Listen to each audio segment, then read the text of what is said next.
Yeah, we're going to make our move to Vegas next week, and the MLB Awards presented by MGM Rewards are happening Thursday, November 13th at the Chelsea at the Cosmopolitan Hotel in Las Vegas. It airs at 9 Eastern on MLB Network. Not only is that happening next week in Vegas, but the first ever Capital One MLB Open is set to take place at Shadow Creek next week.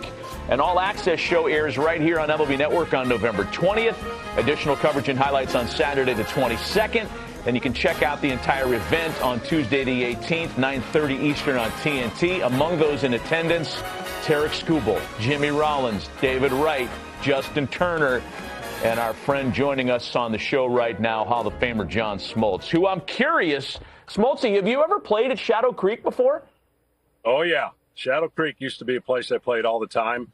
I haven't been there since my hole-in-one on a par 4, number 11. Excuse me. Sorry about that. It was a par 4, just in case I didn't mention it. It was a hole-in-one.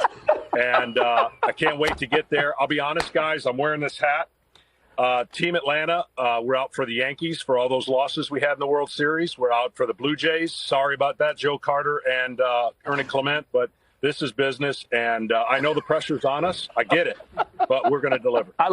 So John just mentioned, and for those unfamiliar with what this is going to be, it's a 2-on-2. So it's a active player and a notable alum from all 30 teams. He mentioned that the Blue Jays team is looking pretty good with Ernie Clement and Joe Carter. Who's your teammate for the Braves?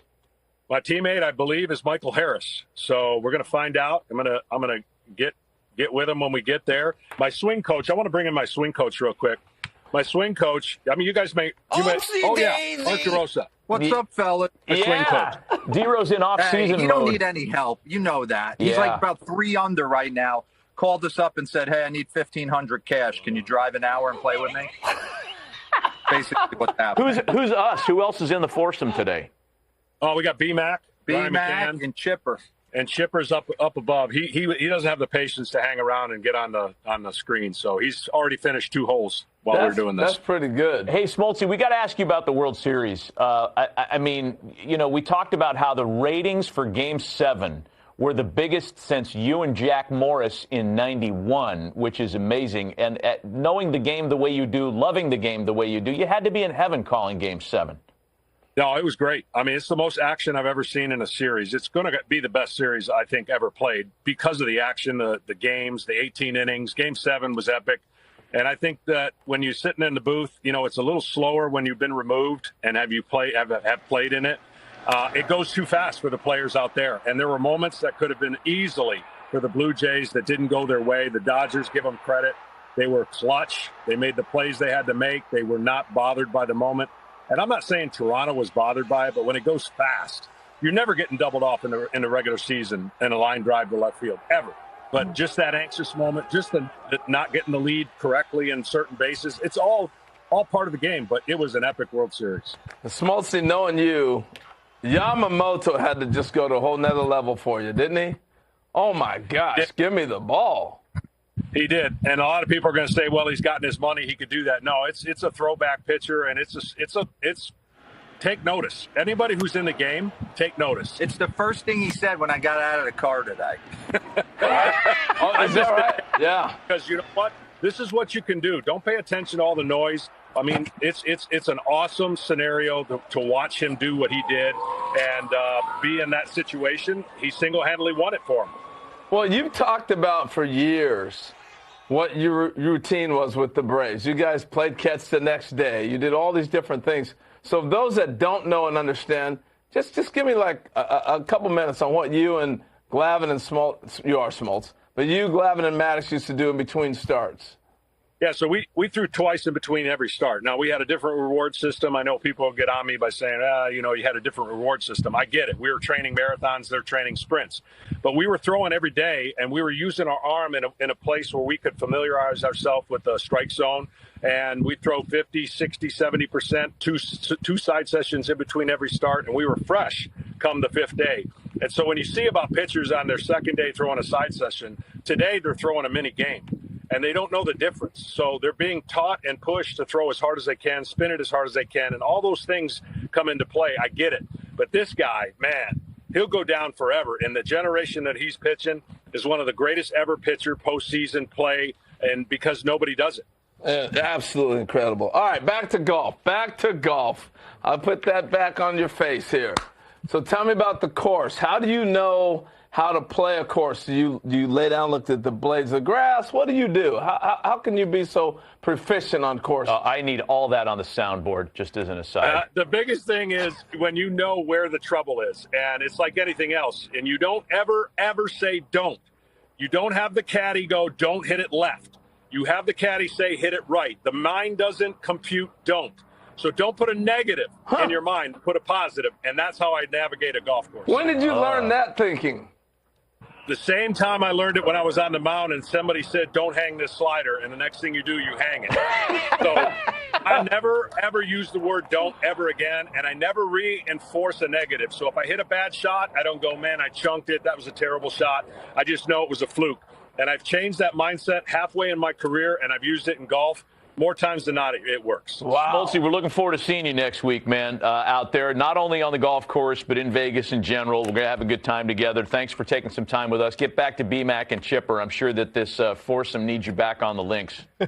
You got it, guys. Thanks for having me. Thanks, Smoltzy. Joining us Great on stuff. The program. Got Hot Stove presented by, and that's our man Tony Todd here with his buddy Charlie Sheen. There's a doc right now on Netflix talking about Charlie's life, as crazy as it's been, and one of his influential friends joining us right now. And Tony is not only a friend of Charlie Sheen, he's an actor himself. Mickey Scales from Little Big League, which is shown every Sunday night, seemingly, here on the network. You getting that residual check, by the way, dude? Yes, I am. It's up to 5 cents.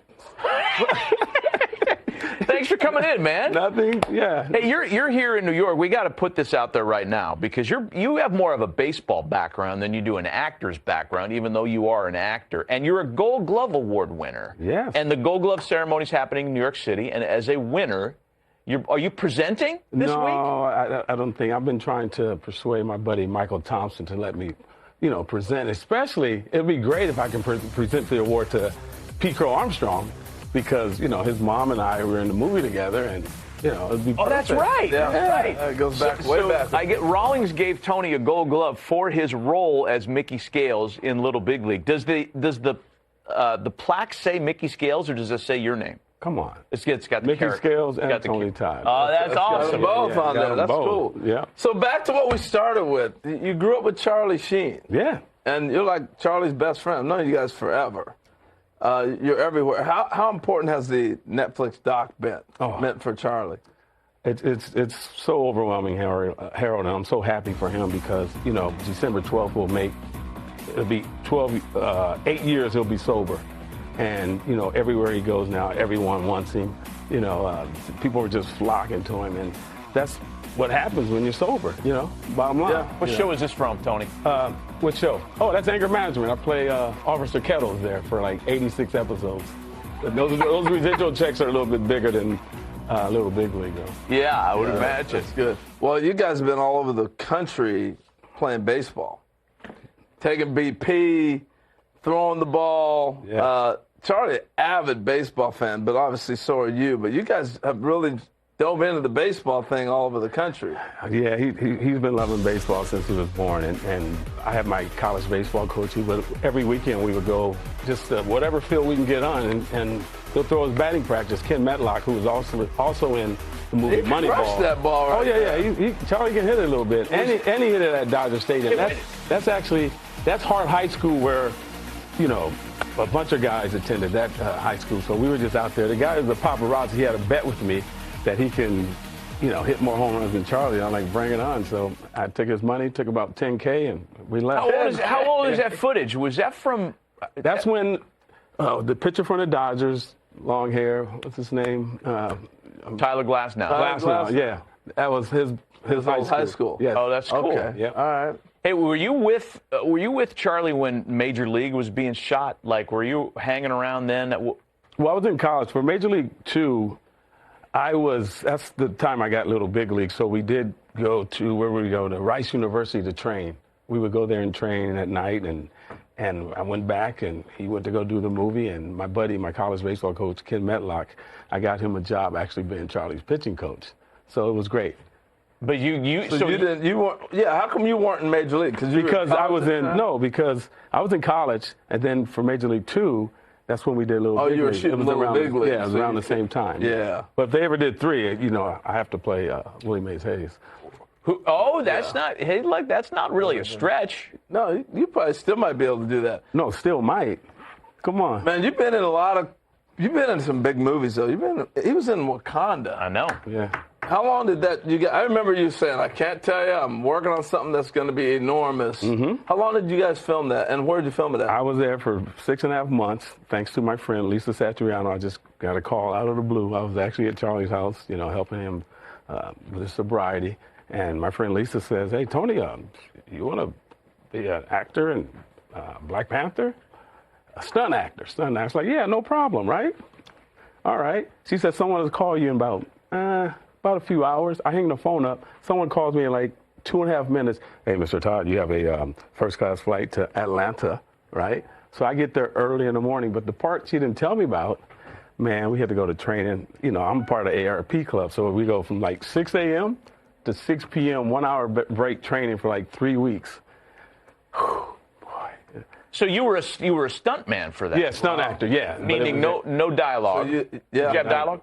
Don't need dialogue. You still get residuals. Yeah, all the fight scenes. Yeah, all the fight scenes. Yeah, we had dialogues, but we were all in unison with the fighting. So that's not as organic as when you were shooting Little Big League because you have a baseball background. That was easy, right? Yeah, it was great. All I have to do is just, rely on my athletic ability. Were there like ex-players that were hanging around that say the production company hired to like work with you guys? Like who from the baseball world? Big League? Yeah. Oh man, if you could not play, you're not getting the part, because I don't know if you guys know this. I crashed the audition. I wasn't even an actor. I wanted to be like an undercover cop.